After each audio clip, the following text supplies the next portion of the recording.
Good morning, students. We continue with the chapter A Tiger in the House. We have stopped at page number 60. We begin with page number 61.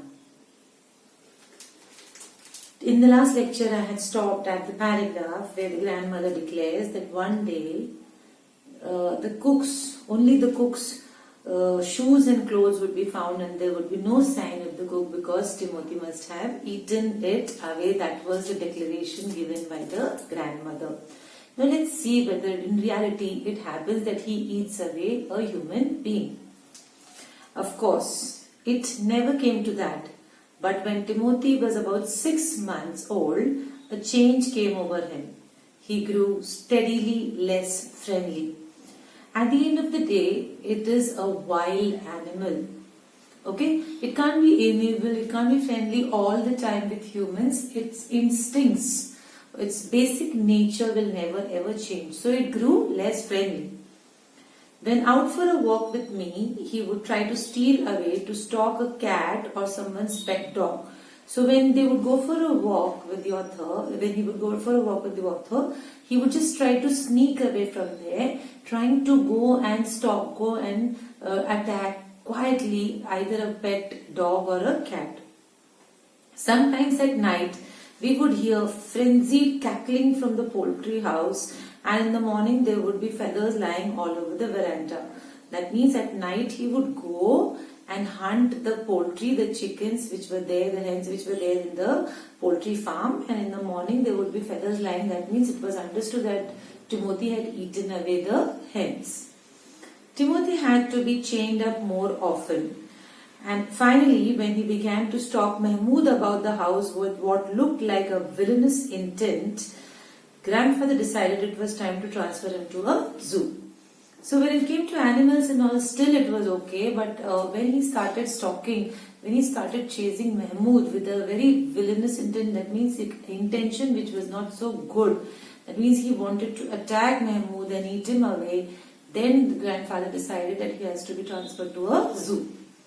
Reserving a first-class compartment for himself and Timothy, no one would share a compartment with them. Grandfather took him to Lucknow, where the zoo authorities were only too glad to receive as a gift a well-fed and fairly civilized tiger.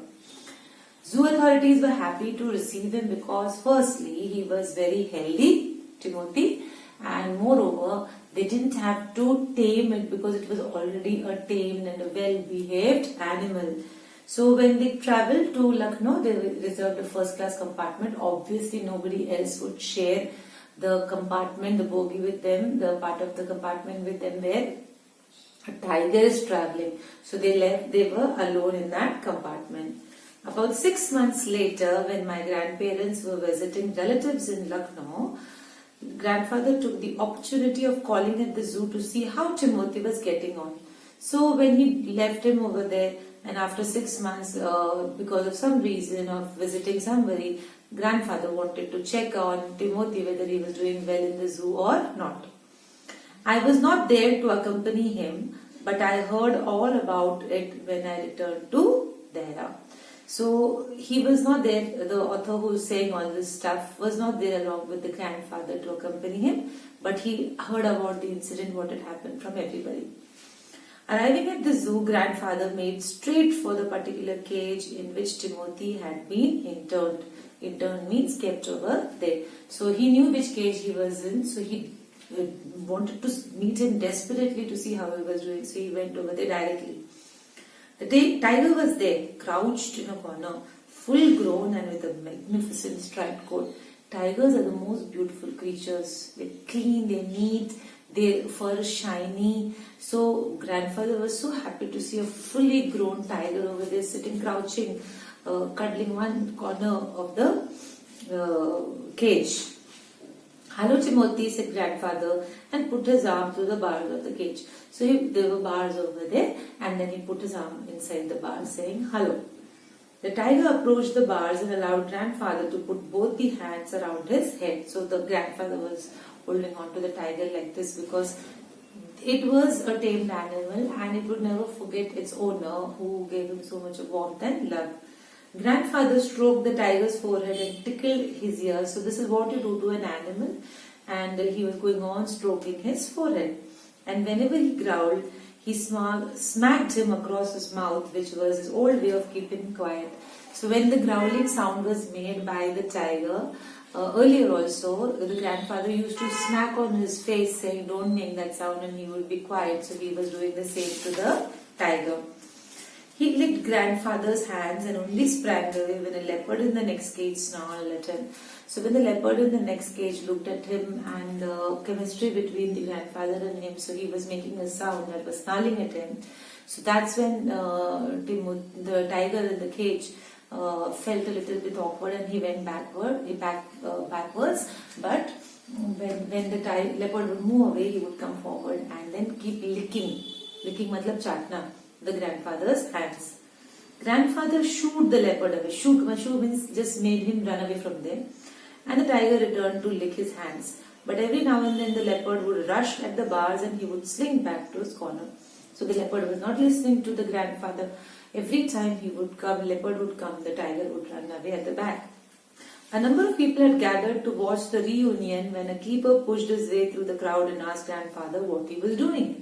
So there was a keeper over there and he said like everybody was fascinated by the sight of these people reuniting, that how come a tiger is so friendly with a human being, when a keeper of the zoo came in and asked what was happening. "I'm talking to Timothy," said grandfather. "Weren't you here when I gave him to the zoo 6 months ago?" So grandfather inquired of the keeper that, "Weren't you here when I gave away Timothy to him? So I've come here to meet Timothy." "I haven't been here very long," said the surprised keeper. "Please continue conversation, but I have never been able to touch him myself. He's always very bad-tempered."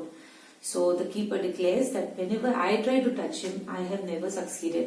He's very ferocious animal, very angry animal. He doesn't allow anybody to touch him. "Why don't you put him somewhere else?" suggested grandfather. "That leopard keeps frightening him. I'll go and see the superintendent about it."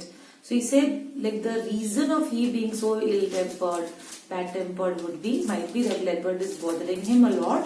That's why he changed his cage. So it's better I go and talk to the in charge of the zoo.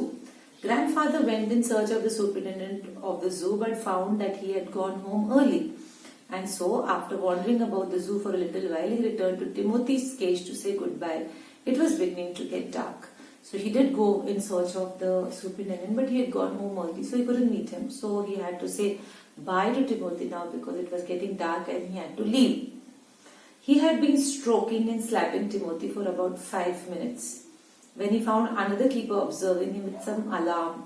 Alarm means he was like getting a little bit worried, looking at the side, looking at the side where the grandfather was stroking and smacking him on his face. Grandfather recognized him as the keeper who had been there when Timothy had first come to the zoo. So this guy was there when the handing over of Timothy was done by the grandfather to the zoo. "You remember me?" said grandfather. "Now why don't you transfer Timothy to another cage, away from this stupid leopard?" "But sir," stammered the keeper. Stammered means ruk ke bolna. Now why do you stop and talk? If you are very excited about something or nervous about something, then you stop and then talk, you stammer. It is not your tiger. These are the words which come out of the keeper's mouth. I know, said grandfather. "I realize he is no longer mine, but you might at least take a suggestion or two from me." So he thought that the keeper was saying that this tiger doesn't belong to you. Now the grandfather takes it in the context that he's saying that now it belongs to the zoo. "I remember your tiger very well," said the keeper. "He died 2 months ago." "Died?" exclaimed grandfather. "Yes, sir, of pneumonia. This tiger was trapped in the hills only last month and he is very dangerous." So all this time, grandfather was stroking and smacking a tiger which was wild and which was ferocious and which had been captured from the jungle a month ago and was not friendly at all. Grandfather could think nothing of to say. The tiger was still licking his arm with increasing relish. Now here increasing relish means a want, a desire to eat it. So the intention of the tiger of licking the grandfather's arm, the hand, was to eat it. And wherein the grandfather was mistaking this particular, he had mistaken this particular gesture of the tiger, thinking that he was very friendly and he was already missing him. Grandfather took what seemed to him an age to withdraw his hand from the cage. So when you are very, very scared, you freeze. So he also froze over there, but for him to pull back his arm from there took ages. That action took ages for him because he was very, very scared. With his face near the tigers, he mumbled, "Good night, Timothy," and giving the keeper a scornful look, walked briskly out of the zoo. Scornful means very, very angry, because they never told him before that Timothy had died. And he was he had mistaken this tiger to be Timothy, and still, not to make a fool of himself in front of everybody, he said goodbye, Timothy, and he gave an angry look to the keeper and left from there. So that's it for this particular chapter. I'll be giving the answers of the chapter, and then you can note it down somewhere and learn it. Thank you.